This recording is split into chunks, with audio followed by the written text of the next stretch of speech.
అధ్యక్షత వహిస్తున్నటువంటి జిల్లా పరిషత్ చైర్మన్ పెద్దలు కమల్ రాజు గారు, ఈ సభకు ముఖ్య అతిథిగా వ్యవహరిస్తున్నటువంటి మాస్ లీడర్, మొన్న తెలంగాణ అసెంబ్లీలో కాంగ్రెస్ పార్టీని గడగడలాడించి రైతుల కోసం తన ఎమ్మెల్యే పదవిని తృణప్రాయంగా వదులుకోవడానికి రాజీనామా పత్రాన్ని ఇచ్చినటువంటి సిద్దిపేట శాసనసభ్యులు మాజీ మంత్రివర్యులు హరీష్ రావు గారు, అదేవిధంగా ఐపీఎస్ అధికారి, మనందరికీ ఎంతో స్ఫూర్తిదాయకులు పెద్దలు డాక్టర్ ఆర్ఎస్ ప్రవీణ్ కుమార్ గారు, ఖమ్మం జిల్లా అధ్యక్షులు శాసన మండలి సభ్యులు పెద్దలు తాత మధు గారు, కొండవాళ్ళ కోటేశ్వరరావు గారు, పెద్ది సుదర్శన్ రెడ్డి గారు, సండ్ర వెంకట వీరయ్య గారు, వేదిక మీద ఉన్నటువంటి రామూర్తి గారు, ఇతర పెద్దలకు, పార్టీ ప్రజాప్రతినిధులకు, పార్టీ నాయకులకు, వేదిక ముందున్నటువంటి మన మదిర నలుమూలల నుండి విచ్చేసినటువంటి గ్రాడ్యుయేట్ సోదర సోదరీమణులకు, పాత్రికేయ మిత్రులకు అందరికీ పేరు పేరున నమస్కారాలు. ఖమ్మం, నల్గొండ, వరంగల్ ఈ జిల్లాలో త్యాగానికి, తెగింపుకు, తిరుగుబాటుకు కేంద్రాలే. ఇక్కడి ప్రజలు చైతన్యానికి ప్రతీకలు. నాటి రజాకారుల వ్యతిరేక ఉద్యమమైన, తెలంగాణ తొలిదశ ఉద్యమమైన, తెలంగాణ మలిదశ ఉద్యమమైన ఈ ప్రాంతాలకు ఒక ప్రత్యేక స్థానం ఉంది. తొలి అమరవీరుడు శ్రీకాంతాచారి కానీ, యాదయ్య కానీ అలాంటి అనేక మంది అమరవీరులు పుట్టినటువంటి గడ్డ ఇది. ఎంతో మంది కవులు, కళాకారులు, ఎంతో మంది నాయకులు, సిద్ధాంతకర్తలు పుట్టించినటువంటి గడ్డ ఇది. తెలంగాణ సిద్ధాంతాన్ని ప్రబోధించినటువంటి కాకతీయ యూనివర్సిటీ వెలిసింది కూడా ఈ ప్రాంతంలోనే. అటువంటి ఈ ప్రాంతము ఈ 27వ తేదీన ఒక చారిత్రాత్మక తీర్పును ఇవ్వడానికి సిద్ధమైంది. ఓటర్లు ఇప్పటికే నిర్ణయించుకున్నారు ఎవరికి వేయాలో. తీర్పు రాబోతా ఉంది. అది ఒక చరిత్రను సృష్టించబోతుందని చెప్పి ఈ సందర్భంగా మీకు గుర్తు చేస్తాం. మిత్రులారా, సాధారణ ఎన్నికతో పోలిస్తే ఈ పట్టభద్రుల ఎన్నిక చాలా భిన్నమైనటువంటిది, ఎంతో ప్రత్యేకమైనటువంటిది. దీనికి ఎంతో ప్రాధాన్యత కూడా ఉంది. ఎందుకంటే దీంట్లో ఓట్లు వేసేటువంటి హక్కు, అర్హత కేవలం మీకు మాత్రమే ఉంది. విద్యావంతులు, మేధావులు ఎంతో విజ్ఞతతోని, విచక్షణతోని, వివేకంతోని ఎంతో ఆలోచించి మరీ ఈ పట్టభద్రుల ఎన్నికల్లో ఒక తీర్పు ఇస్తారు. ఆ తీర్పు ఎప్పుడు కూడా ఎంతో ఆదర్శవంతంగా, ఎంతో స్ఫూర్తిదాయకంగా, సమాజానికి ఒక దారి చూపే విధంగా ఉంటుంది. గత పరంపర చూడండి మీరు. ఒక చుక్కా రామయ్య గారు, ఒక ప్రొఫెసర్ నాగేశ్వర్ గారు, డాక్టర్ రాజేశ్వరరావు గారు, ఎల్ఎస్ రాజు గారు, రామచంద్రరావు గారు, కపిలవాయి దిలీప్ కుమార్ గారు, లేదా మన డాక్టర్ పల్లా రాజేశ్వర రెడ్డి గారు. పార్టీలు ఏవైనా కావచ్చు, కానీ పట్టభద్రులు ఎప్పుడు కూడా మంచి థింకర్స్ని, విజనరీస్ని, ఇంటలెక్చువల్స్ని, సమాజానికి ఒక స్ఫూర్తిదాయకంగా ఉండేటువంటి పడ్డప్పుడు ఆ సమాజానికి ఒక దారి చూపగలిగే సత్తా ఉన్నటువంటి వాళ్ళనే ప్రతిసారి కూడా ఎన్నుకుంటా ఉన్నారు. నాకు పూర్తి విశ్వాసం ఉంది ఈ ఎన్నికల్లో కూడా అదే పాత పరంపర కొనసాగుతుంది అని. మిత్రులారా, ఈ రాష్ట్రంలో ఏ పరిస్థితుల్లో, ఏ సందర్భంలో కాంగ్రెస్ పార్టీకి ప్రజలు ఓట్లు వేసి గెలిపించినో మీ అందరూ కూడా తెలుసు. 6 గ్యారంటీలు, 420 హామీలు ఇస్తే ప్రజలు 2 పర్యాయాల పాటు కేసీఆర్ గారికి అవకాశం ఇచ్చినాం కదా. ఒక్కసారి కాంగ్రెస్ పార్టీకి అవకాశం ఇచ్చి చూద్దాం, వాళ్ళకంటే వీళ్ళు ఎక్కువ చేస్తామని చెప్తున్నారు కదా, ఒక్కసారి అవకాశం ఇస్తామని చెప్పి ప్రజలు ఓట్లు వేసి ఏరి కోరి ఎంచుకొని మరీ కాంగ్రెస్ పార్టీ ప్రభుత్వాన్ని తీసుకొచ్చింది. మార్పు కావాలనుకున్నారు, మార్పు వచ్చింది. ప్రజాస్వామ్యంలో ప్రభుత్వాలు వస్తాయి, పోతాయి, కానీ ఆ ప్రభుత్వాలు ఎంత మేరకు ప్రజలకు పనిచేసాయి అనేటువంటిది నిజంగా చర్చనీయాంశం. మార్పును ప్రజలే కోరుకున్నారు మార్పు, కాబట్టి దాన్ని ప్రతిపక్షాలుగా అన్ని రాజకీయ పక్షాలు కూడా తప్పకుండా స్వాగతించాల్సిందే, దాంట్లో అనుమానం లేదు. కానీ ఆ రోజు కాంగ్రెస్ పార్టీ చెప్పినటువంటి హామీలు ఈ రోజు నెరవేర్చిందా లేదా అనేది నిజంగా చర్చకు పెట్టాల్సినటువంటి అంశం. ఆ రోజు కాంగ్రెస్ పార్టీ ఏం చెప్పింది ఎన్నికల సందర్భంగా? ఇక్కడ చాలా మంది నిరుద్యోగ యువత ఉన్నారు, విద్యావంతులు ఉన్నారు, ఉద్యోగస్తులు ఉన్నారు, ప్రైవేట్ ఎంప్లాయీస్ ఉన్నారు. మీరు చెప్పండి, ఆ రోజు జాబ్ క్యాలెండర్ను ప్రకటిస్తామన్నారు, ప్రకటించిందా? 2 లక్షల పోస్టులతో ఊడుకున్నటువంటి జాబ్ నోటిఫికేషన్స్ వేస్తామన్నారు, వేశారా? 4,000 రూపాయల నిరుద్యోగ వృత్తి ఇస్తామన్నారు, ఇచ్చారా? అదేవిధంగా మెగా డిఎస్సి వేస్తామన్నారు, వేశారా? ఎటువంటి రుసుము లేకుండా ప్రభుత్వ పోటీ పరీక్షలను ఉచితంగా నిర్వహిస్తామన్నారు, నిర్వహించారా? ఉద్యోగస్తులకు డిఏ అన్నారు, పిఆర్సీ అన్నారు, ప్రమోషన్ అన్నారు, బెనిఫిట్స్ అన్నారు, ఒక్కటనే చేసిలా? చేయలే. మరి ప్రజలకు ఇన్ని హామీలు ఇచ్చి ప్రజలను మభ్యపెడుతున్నప్పుడు, ప్రజలను మోసం చేస్తున్నప్పుడు మరి వాళ్ళని ప్రశ్నించానా లేదా? మరి ఎవరు ప్రశ్నించాలి? ఈ కాంగ్రెస్ పార్టీ ఎమ్మెల్సీ అభ్యర్థిగా ఉన్నటువంటి వ్యక్తి రేపు ఎమ్మెల్సీగా గెలిస్తే మీ అందరి పక్షాన ప్రశ్నించగలుగుతాడా ప్రభుత్వాన్ని? ఆలోచించండి. ప్రశ్నించగలుగుతాడా? ముఖ్యమంత్రి రేవంత్ రెడ్డి గారి మీద పోరాటం చేయగలుగుతాడా?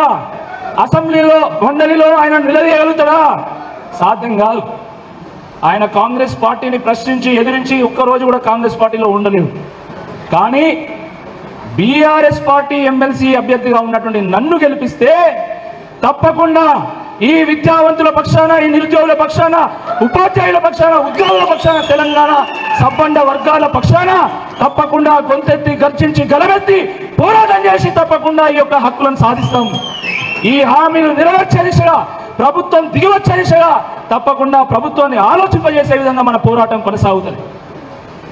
ప్రజలు ఏరికోరి ఎంచుకొని కాంగ్రెస్ పార్టీని ప్రభుత్వంలో తీసుకొచ్చింది కాబట్టి ఈరోజు ఒకవేళ ఎమ్మెల్సీ అభ్యర్థిగా ఒకవేళ ఆయన గెలిచినా కూడా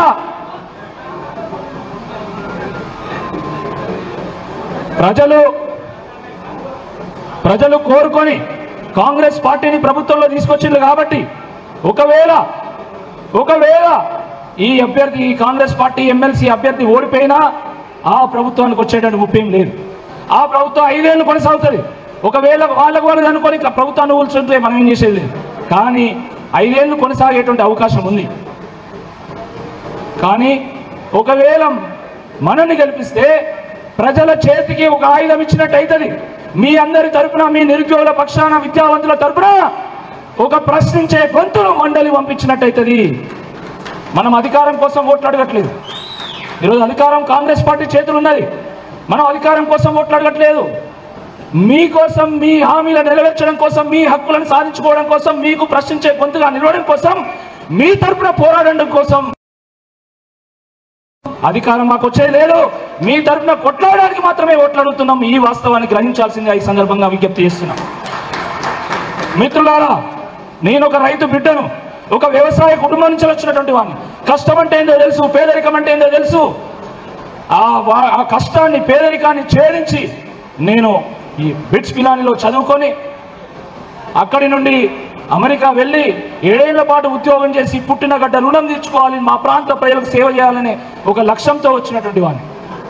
2013లో నా ఉద్యోగానికి రాజీనామా చేసి వచ్చిన దగ్గర నుండి ఆనాడు బీజేపీలో ఉన్నా, ఈనాడు బీఆర్ఎస్లో ఉన్నా కూడా ప్రజల మధ్యలో ఉన్న, ప్రజలతో మమేకమైన, ప్రజా సమస్యల మీద పోరాటం చేసిన, ప్రజలకు ఆపద వచ్చినప్పుడు అండగా నిల్చున్నా, ప్రజలకు ఆసరా అవసరం ఉన్నట్టు వాళ్ళ తలలో నాలుకలాగా ఉన్నా నేను.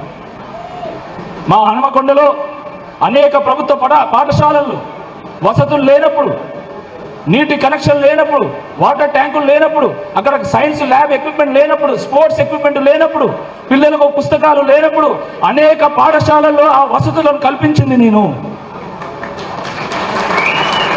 అక్కడ లైబ్రరీలో వసతులు లేకపోతే నిత్యం లైబ్రరీకి వెళ్తూ అక్కడ ఉన్నటువంటి నిరుద్యోగులతో ముచ్చటించి వాళ్ళ యొక్క సమస్యలు తెలుసుకొని వాళ్ళ సమస్యలను పరిష్కరించింది నేను. వరంగల్లో వరదలు వస్తే ఎన్డీఆర్ఎఫ్ బృందాలు కూడా చేరుకోలేనటువంటి ప్రాంతాలకు 100 మంది యువకులుగా మేము టీంగా చేరి అర్ధరాత్రి తాళ్లు కట్టుకొని ఉధృతిలో, ఆ వరద ఉధృతిని దాటి ప్రజలను సురక్షిత ప్రాంతాలకు చేర్చింది నేను. కోవిడ్ వచ్చినప్పుడు 52 రోజుల పాటు గల్లీల్లో తిరుగుకుంటూ, రెడ్ జోన్స్లో తిరుగుతూ ప్రజాసేవలో ఉన్నాం. కానీ ఇంటికి కూడా పోలే 52 రోజుల పాటు. ఆ రకంగా అనేక కార్యక్రమాలు నిర్వహిస్తూ ప్రజల మధ్యలో ఉంటూ వచ్చినటువంటి వాడిని. గుర్తించినటువంటి మన దశాబ్దాల తెలంగాణ కళను సాకారం చేసినటువంటి మన తెలంగాణ తొలి ముఖ్యమంత్రి బీఆర్ఎస్ అధినేత కేసీఆర్ గారు, కేటీఆర్ గారు, హరీష్ రావు గారు నన్ను ఆశీర్వదించి మీ మధ్యలోకి పంపడం జరిగింది, మీ ప్రతినిధిగా ఉండడానికి పంపడం జరిగింది. కాబట్టి ఈ సందర్భంగా మీరందరూ కూడా ఒకటే ఆలోచించాలి. చాలా సందర్భాల్లో యువత రాజకీయాలకు రావాలి, విద్యావంతులు రాజకీయాలకు రావాలి, మంచి చేసేటువంటి వాళ్ళు రాజకీయాలకు రావాలని మనం వింటూ ఉంటాం. ఈరోజు నేను ఒక యువకుణ్ణి, నేను ఒక విద్యావంతుణ్ణి, సమాజానికి ఏదైనా మంచి చేయాలనేటువంటి ఒక తపన కలిగినటువంటి వాడిని.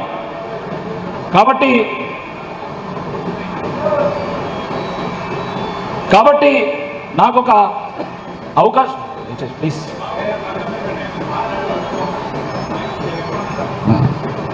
నేను ఒక విద్యావంతుని, ఒక యువకుణ్ణి, ప్రజలకు ఏదైనా మంచి చేయాలనేటువంటి తపనతోని 11 ఏళ్ళు నేను రాజకీయాల్లో ఉన్నటువంటి వాడిని, సమస్యల మీద అవగాహన ఉన్నటువంటి వాడిని.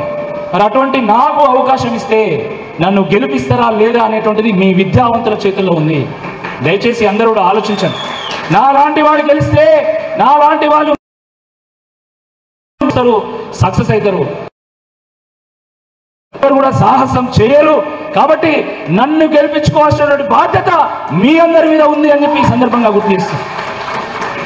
అదేవిధంగా మరి ఈ మధ్య కాలంలో జీవో నెంబర్ 46 మీద చాలా పెద్ద చర్చ జరుగుతా ఉంది. ఎందుకంటే కాంగ్రెస్ పార్టీ ఆ రోజు అసెంబ్లీ ఎన్నికల సందర్భంగా జీవో నెంబర్ 46ను మేము రద్దు చేస్తాం, మా ప్రభుత్వాన్ని తీసుకురండి అని చెప్పి ఆ రోజు పిలుపునిచ్చింది. ఇదే ఎమ్మెల్సీ అభ్యర్థి, కాంగ్రెస్ పార్టీ ఎమ్మెల్సీ అభ్యర్థి ఆ రోజు జీవో నెంబర్ 46 బాధితులు వెళ్ళి ఆయనను కలిస్తే ఏం చెప్పిండు? బాధితులారా రండి, కాంగ్రెస్ పార్టీ కోసం పనిచేయండి, కాంగ్రెస్ పార్టీ ప్రభుత్వాన్ని తీసుకురండి, జీవో నెంబర్ 46 నేను రద్దు చేపిస్తా అని చెప్పేసి ఆ రోజు ఆయన మాట్లాడిండు. ఈరోజు నేను అడుగుతున్నా, మీ కోరిక మేరకు కాంగ్రెస్ పార్టీ కోసం ఈ బాధితులందరూ కూడా పనిచేసి లేదా? జీవో నెంబర్ 46 బాధితులందరూ కూడా కాంగ్రెస్ పార్టీ కోసం గల్లీ గల్లీ తిరిగింది లేదా? ప్రతి గడప దొక్కింది లేదా? తీసుకొచ్చింది కదా? మరి జీవో నెంబర్ 46ను మీరు ఎందుకు రద్దు చేయట్లేదు అని చెప్పి మేము ప్రశ్నిస్తున్నాం. ఈ రాష్ట్రంలో ఉన్నటువంటి అనేక జిల్లాల్లో నలుమూలలో ఉన్నటువంటి జీవో నెంబర్ 46 బాధితులందరికీ నేను భరోసా ఇస్తున్నాను. రేపో మాపో హైకోర్టులో పిల్లు వేయబోతా ఉన్నా, దీని మీద పిల్లు వేయబోతా ఉన్నా. తప్పకుండా జీవో నెంబర్ 46ను సవరణ చేసేంత వరకు, రద్దు చేసేంత వరకు ఈ పోరాటం కొనసాగుతుంది. అది ప్రజల మధ్యలో కొనసాగుతుంది, న్యాయస్థానంలో కూడా కొనసాగుతుంది. అన్ని రకాల పోరాటాలు కూడా చేస్తాం, మా పార్టీ కూడా చేస్తుంది. 1000 మంది యువకులను తీసుకెళ్లి, 1000 మంది నిరుద్యోగులను తీసుకొని ముఖ్యమంత్రి కార్యాలయం ముందు కూర్చొనైనా జీవో నెంబర్ 46ను రద్దు చేపిస్తామని చెప్పి ఈ సందర్భంగా గుర్తు చేస్తా ఉన్నాను. మిత్రులారా, అనేక అంశాలు ఇప్పటికే మీకు పెద్దలు చెప్పారు. మనకు కేవలం 3 రోజుల సమయం, 2 రోజుల సమయం మాత్రమే ఉంది. ఈరోజు రేపు 5 గంటలతో ప్రచారం ముగుస్తున్నది. ఈ సంఖ్యను చూస్తే చాలా నమ్మకంగా ఉంది. కానీ మనం ఓటర్లను తప్పకుండా మరొకసారి, మరి 2 సార్లు అయినా కలవాలి. ఎందుకు బీఆర్ఎస్ పార్టీ గెలవాలి, ఎందుకు క్యాండిడేట్ గెలవాలని ఒక్కసారి అందరూ కూడా ఎక్స్ప్లెయిన్ చేసి, దయచేసి తప్పకుండా ఈ ఎన్నికల్లో మనం విజయడంగా మోగించే విధంగా మీ ప్రయత్నం కొనసాగాలని కోరుతున్నా. నేను ఎమ్మెల్సీ ఎన్నికల్లో గెలిస్తే ₹1 కూడా నేను జీతం తీసుకోకుండా నాకు వచ్చినటువంటి గౌరవ వేతనం, నాకు వచ్చినటువంటి అలవెన్సులు మొత్తం కూడా పేద నిరుద్యోగ యువకుల కోసం ఒక సంక్షేమ నిధిని ఏర్పాటు చేసి వాళ్ళ కోసం వెచ్చిస్తా, వాళ్ళకు అందిస్తా. మరి ఇంత షార్ట్ నోటీసులో మీరు ఇంత పెద్ద ఎత్తున యువతను, అదేవిధంగా మా విద్యావంతులందరినీ కూడా ఇక్కడ సమావేశపరిచినందుకు మా నాయకులందరికీ, మధురలో ఉన్నటువంటి చాలామంది నాయకులు, పెద్దలు, మా జిల్లా నాయకులు, మండల నాయకులు, మధుర పట్టణ నాయకులందరూ కూడా చాలా కష్టపడి ఈ యొక్క సమావేశం ఏర్పరిచారు. ముఖ్యంగా హరీష్ రావు గారు వస్తున్నారు కాబట్టి పెద్ద ఎత్తున పెట్టాలనేటువంటి ఆలోచనతోని చాలా ప్రయత్నాలు చేశారు. మీ అందరికీ కూడా నేను పేరు పేరున అందరూ కూడా ధన్యవాదాలు తెలియజేస్తున్నా. జై తెలంగాణ, జై తెలంగాణ, జై భారత్.